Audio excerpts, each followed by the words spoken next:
भारतीय लोकतंत्र की अगर हम बात करें तो यहाँ जीवंत लोकतंत्र है। भारत की संसदीय प्रणाली लोकतांत्रिक है और जनता अपने बीच से योग्य उम्मीदवारों को चुनकर संसद के दोनों सदनों, राज्यसभा और लोकसभा में भेजती है, जहां जनता से चुने हुए प्रतिनिधि सांसदों के जरिए जनता की आवाज, आकांक्षा और विचार सदन में रखे जाते हैं। भारतीय लोकतंत्र में संसद जनता की सर्वोच्च प्रतिनिधि संस्था है।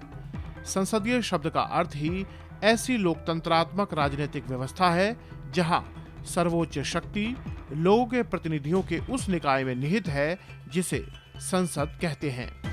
यह है ऐतिहासिक लोकसभा का सदन। इसी लोकसभा के सदन में हमारे और आपके द्वारा चुने गए देश के जनप्रतिनिधि आकर बैठते हैं। यहीं पर हमारे सांसद हमारे लिए नीतियां बनाते हैं, देश के लिए नीतियां बनाते हैं। वो चर्चाएं यहाँ पर बैठकर करते हैं। यहाँ पर बैठकर सत्ता पक्ष और विपक्षी दल के सांसद विधेयकों को पारित करते हैं, जो लोकसभा के नियमों के अनुसार होता है। लोकसभा के नियमों के अनुसार ही चर्चाएं भी होती हैं।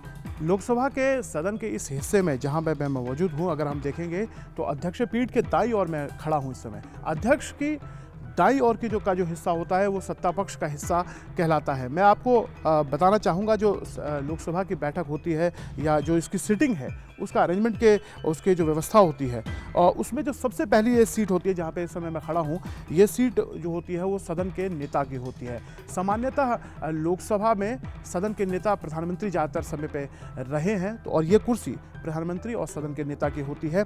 इसी कुर्सी पर बैठकर देश के प्रथम प्रधानमंत्री जवाहरलाल नेहरू बैठे हैं। इसी कुर्सी पर लाल बहादुर शास्त्री, इंदिरा गांधी, अटल बिहारी वाजपेयी और नरेंद्र मोदी तक इसी सीट पर बैठे हैं। और जब लोकसभा में प्रधानमंत्री आएंगे तो वो इसी सीट पर बैठेंगे। अगर प्रधानमंत्री राज्यसभा से होते हैं तो ऐसी स्थिति में सदन के नेता जो चूंकि लोकसभा से चुने जाते हैं, जो सत्ताधारी दल होगा उससे चुने जाएंगे, तो सदन के नेता इस सीट पर उनके बगल में बैठेंगे। तो प्रधानमंत्री इस सीट पर और सदन के नेता उनके बगल में बैठते हैं। अगर प्रधानमंत्री खुद जो लोकसभा के सदस्य हुए तो जब प्रधानमंत्री लोकसभा के सदस्य होते हैं तो वो ही सदन के नेता होते हैं। तो ये वाली सीट प्रधानमंत्री और सदन के नेता की होती है। अगर प्रधानमंत्री सदन के नेता नहीं हैं और प्रधानमंत्री राज्यसभा के सदस्य हैं तो ऐसी स्थिति में सीट प्रधानमंत्री की होगी, उनके बगल वाली सीट सदन के नेता की होगी। और अगर प्रधानमंत्री ही सदन के नेता है तो सदन के नेता के तौर पर और प्रधानमंत्री के तौर पर वो यहाँ बैठेंगे। उसके बाद कैबिनेट में उनके बाद जो सबसे वरिष्ठ नेता होते हैं वो इस सीट पर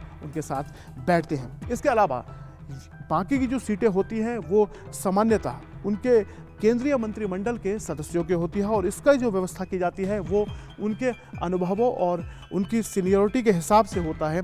जो कैबिनेट के हिसाब से जो उनकी रैंक होती है उस हिसाब से यहाँ सीट अलॉट होती है। उसके अलावा कुछ नेता ऐसे होते हैं जो केंद्रीय मंत्रिमंडल का हिस्सा नहीं होते लेकिन सत्ताधारी दल के सबसे बड़े नेता होते हैं या उनके संगठन में उनकी जिम्मेवारी बड़ी होती है तो उनको भी उसी हिसाब से सीट दी जाती है। कुछ नेता आगे की सीट पर बैठते हैं और उनको उसी तरह की सीट अलॉट होती है। अन्यथा कैबिनेट के मंत्रियों को यहाँ सीट दी जाती है और उनकी वरीयता के आधार से सीट होती है। अगर हम पीछे बात करें तो जिस तरह का के सांसद हैं, अगर सांसद बहुत बार चुन के आ चुके हैं, 7-8 बार चुन के आ चुके हैं तो उनकी सीट आगे होगी और जिस क्रम में वो होते हैं उस क्रम में उनको सीट अलॉट होती है। अगर सबसे नए होते हैं तो ऐसी स्थिति में उनकी सीटें सामान्यतः हम सब देखते हैं सदन में पीछे की ओर होती है। यह है लोकसभा अध्यक्ष के बाईं ओर की सीट और जो लोकसभा अध्यक्ष के बाईं ओर की सीट होती है वो सामान्यतः विपक्षी सांसदों की होती है।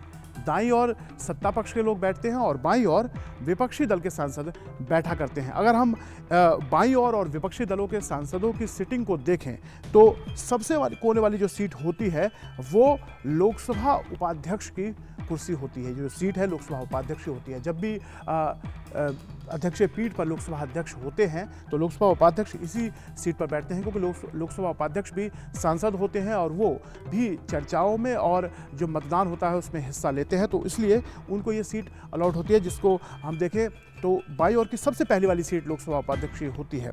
और लोकसभा उपाध्यक्ष की सीट यहाँ देने की एक वजह है कि लोकसभा उपाध्यक्ष हमेशा विपक्षी दलों के सांसदों से चुने जाते हैं। ताकि सदन का संचालन जो है निष्पक्ष तरीके से हो। लोकसभा के अध्यक्ष और लोकसभा उपाध्यक्ष मिलकर ही सदन को चलाते हैं। तो पहली वाली सीट जो होती है वो लोकसभा उपाध्यक्ष की होती है और उनके ठीक बगल वाली जो सीट होती है, जिस सीट पर मैं इस समय मौजूद हूँ, ये होती है नेता प्रतिपक्ष की। लोकसभा में जो नेता प्रतिपक्ष होते हैं उनको ये सीट दी जाती है। नेता प्रतिपक्ष एक तरह से जो होते हैं उनकी काफ़ी शक्तियाँ होती हैं और ये वाली सीट जो लोकसभा उपाध्यक्ष के बगल वाली सीट होती है वो नेता प्रतिपक्ष की होती है। अगर सदन में 10% सांसद विपक्षी दलों के पास नहीं है, ऐसी स्थिति में नेता प्रतिपक्ष का पद किसी को नहीं दिया जाता, उस समय ये वाली सीट जो प्रमुख विपक्षी दल होते हैं उनके सदन के नेता को दी जाती है, जैसे कि हमने पिछले लोकसभा 16वीं लोकसभा में देखा था।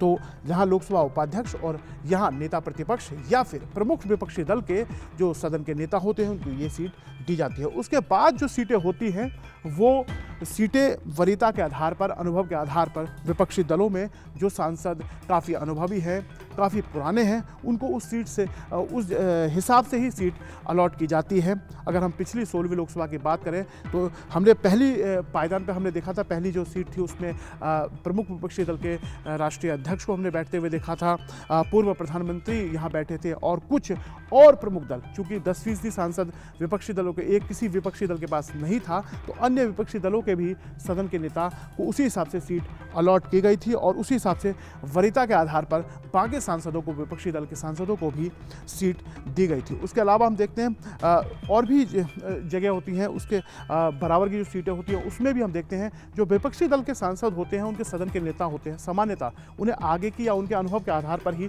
सीट दी जाती है, उनके दलों की संख्या के सदन में आधार पर।